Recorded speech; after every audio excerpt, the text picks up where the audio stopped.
Winterzeit ist Schrauberzeit. Dann ist die Schwinge auch schon frei, dass sie uns nach unten wegklappt und wir haben genug Platz.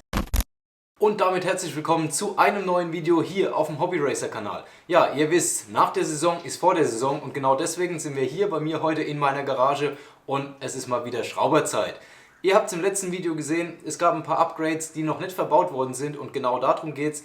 Ich verbaue heute mein Öhlins TTX Federbein und nehme euch da natürlich mit. Meine Gabel wurde vom Rainer von TTSL schon upgegradet mit einem Andriani Cartridge und natürlich kann dabei da hinten das Federbein nicht das alte Ding drin bleiben, sondern auch hier habe ich aufgerüstet auf ein Öhlins TTX Schwedengold und genau das wird heute Einzug erhalten in meine R1. Vielleicht denkt jeder, na hier, 1, 2 Schrauben, das kann ja nicht so viel sein. Wir werden es rausfinden, weil so ein paar kleine Dinge gibt es dann doch zu beachten und vielleicht hilft euch das Video weiter bei eurem Federbeinumbau. Wenn du für dein Motorrad jetzt noch Ersatzteile, Umbauteile, Tuningteile etc. suchst, dann check auf jeden Fall 22 Motorsport aus, weil hier findest du alles, was du für dein Motorrad brauchst, egal ob Bremsbeläge, Kettensätze, Flüssigkeiten aller Art wie Öle, Bremsflüssigkeiten etc. oder sogar Auspuffanlagen bis hin zu kompletten Kitkühlern und vieles weitere für dein Motorrad. Das Ganze zu guten Preisen, in guter Qualität. Erster Link unten in der Videobeschreibung. Wenn wir uns das Federbein mal im Vorfeld genauer angucken, dann stellen wir schon verschiedene Punkte fest, die man vielleicht jetzt einstellen kann, bevor das Ganze eingebaut ist und zumindest so ein Grundsetup schon mal vorkonfiguriert zu haben. Zum einen haben wir hier hinten eine Verstellung von der Federbeinlänge. Das Ganze sollte natürlich für euch und euer Motorrad passend sein. Bei mir ist es jetzt der Fall, dass ich vom Rainer von TTSL schon ein Setup mitbekommen habe für das Federbein hinten, was passend zu meinem Cartridge vorne ist. Das heißt, Federbeinlänge habe ich von ihm erfahren und habe in dem Sinn mein Federbein im Vorfeld schon mal so weit konfiguriert, die Länge Auge bis Auge, damit das passend ist zu meiner Gabel vorne. Das ist natürlich im ausgebauten Zustand wesentlich einfacher und genau deswegen haben wir das schon mal gemacht, bevor wir dann das Ganze ins Moped schmeißen. Wenn wir uns jetzt zur Vorbereitung von dem Umbau erstmal die Geometrie vom Motorrad angucken, dann wird uns klar, dass hier über den Schwingendrehpunkt auf jeden Fall was passieren wird, wenn wir das Federbein lösen. Und zwar, wenn wir es falsch aufgebockt haben, wird das Heck runterfallen. Ja, und dann haben wir den Salat, dass wir dann alles irgendwie da hochziehen müssen, um das Federbein wieder da reinzubringen. Das ist ein riesen Kraftakt und das können wir natürlich vermeiden mit der richtigen Vorbereitung.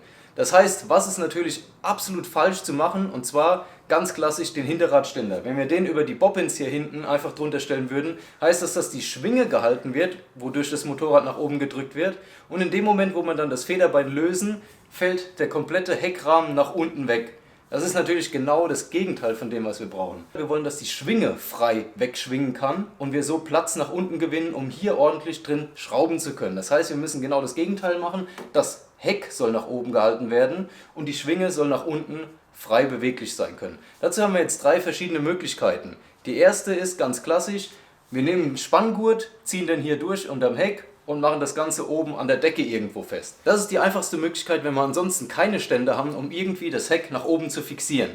Zweite Möglichkeit ist, dass wir uns Böcke besorgen und die dann unter unsere Fußrastenanlage stellen, weil unsere Fußrastenanlage ist natürlich hier über den Rahmen fest und das hält auch das komplette Motorrad nach oben, ohne die Schwinge zu beeinflussen. Das heißt, auch hier würde die Schwinge das Bauteil sein, was dann nach unten wegklappen kann. Die dritte Möglichkeit seht ihr hier, und zwar ganz einfach ein Zentralständer. Weil der Zentralständer wird hier am Rahmen festgemacht und hält somit das komplette Motorrad nach oben und hält die Schwinge frei, dass sie nach unten wegklappen kann. Genauso verschaffen wir uns dann gleich hier den Platz, um das Federbein zu wechseln.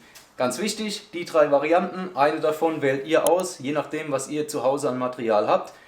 Auf gar keinen Fall Hinterradständer bei den Bobbins festmachen, weil das ist genau das Problem, dass euch dann das Heck runterfällt. Wenn ihr noch gar nichts davon zu Hause habt, dann empfehle ich euch meinen Ständer hier von BTR Tools, passend für euer Motorrad, weil der macht euch das Leben auf jeden Fall einfacher damit. Link findet ihr unten in der Videobeschreibung. Jetzt haben wir genug rumgebabbelt und unsere Vorbereitungen getroffen. Ihr seht es hier unten, den Bug habe ich auch schon abgebaut, damit ich hier besser an die Umlenkung drankomme. Und ich würde sagen, wir holen uns das passende Werkzeug und legen direkt mal los. In meinem Fall brauchst du als Werkzeug auch nicht viel, das heißt hier einfach nur 14er Maulschlüssel, 14er Ratsche mit Verlängerung und dann geht es auch schon ab. Oh yeah! Als erstes lösen wir die untere Schraube an der Umlenkung und gucken, dass wir da das Federbein frei bekommen. Wenn unten soweit gelöst ist, aber noch nicht rausgezogen ist, dann lösen wir oben. So, wenn wir jetzt oben gelöst haben, unten ist die Schraube noch drin, gehen wir jetzt hin, entlasten die Schwinge hinten, indem wir einfach ein bisschen hochdrücken, hochziehen und dann hier oben die erste Schraube rausziehen.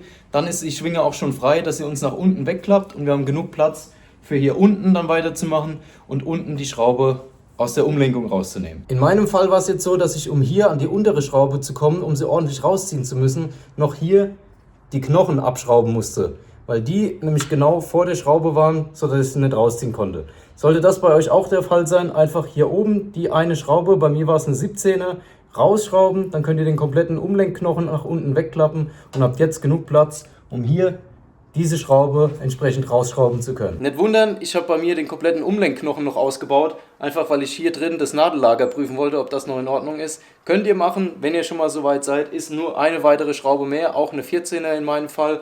Aber wenn ihr jetzt so weit seid, dann ist hier die Schwinge so weit abgesenkt, dass ihr hier zwischen genug Platz habt, um das alte Federbein einfach rauszunehmen. Und da haben wir schon das gute Stück, alles kein Problem. Da messe ich jetzt trotzdem nochmal die Länge, wie es vorher drin war, damit ich einen Referenzpunkt habe, wie es original war. Und dann bauen wir das neue TTX-Federbein ein. Alright, Federbein ist eingestellt, wie es mir empfohlen wurde. Und das Ding geht jetzt hier hinten rein. Das Ganze in umgekehrter Reihenfolge. Deswegen für euch ein Zeitraffer.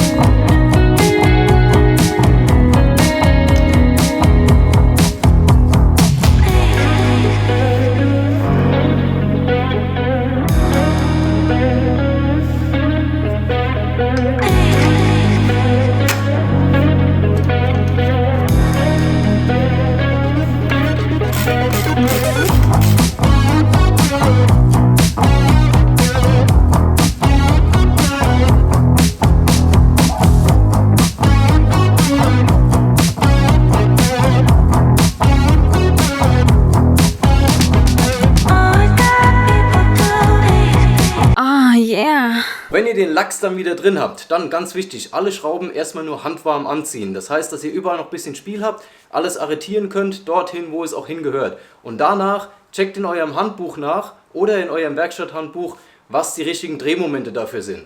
Drehmomentschlüssel einstellen, alles durchknacken und ordentlich festziehen und damit war es das dann auch schon. Ja Freunde, so einfach geht's. Ihr seht, Hände sind dreckig, das heißt, wir haben was geschafft und genau das ist das, was wir über Winter jetzt machen wollen. Wir haben genug Zeit, bis die Saison wieder anfängt, deswegen richtet euer Moped ordentlich her und das ist auf jeden Fall was ihr zu Hause bei euch easy in der Garage machen könnt. Da müsst ihr nicht unbedingt in irgendeine Werkstatt fahren, sondern könnt das bei euch zu Hause machen. Aber beachtet auf jeden Fall die Hinweise, wo ich euch am Anfang gegeben habe, bezüglich Aufbocken, damit euch das Heck nicht abfällt. Wenn ihr das Ganze am Ende jetzt mit Drehmoment ordentlich abgeknackt habt, dann bleibt nur noch eins übrig und das ist richtig einstellen. Das Ganze auf euer Gewicht, auf eure Fahrweise, auf euren Reifen etc. ordentlich anpassen. Falls ihr keine Ahnung davon habt, dann lasst es auf jeden Fall von einem Profi machen. Der stellt euch das Fahrwerk auf eure Bedürfnisse ein, was Negativfederweg etc. angeht. Ich hoffe, das Video hat euch gefallen, ihr konntet was lernen, ihr konntet was mitnehmen. Wenn ja, dann gerne unten kommentieren, Kanal abonnieren und natürlich ein Like nicht vergessen. Und ansonsten findet ihr hier oben jetzt das nächste Video.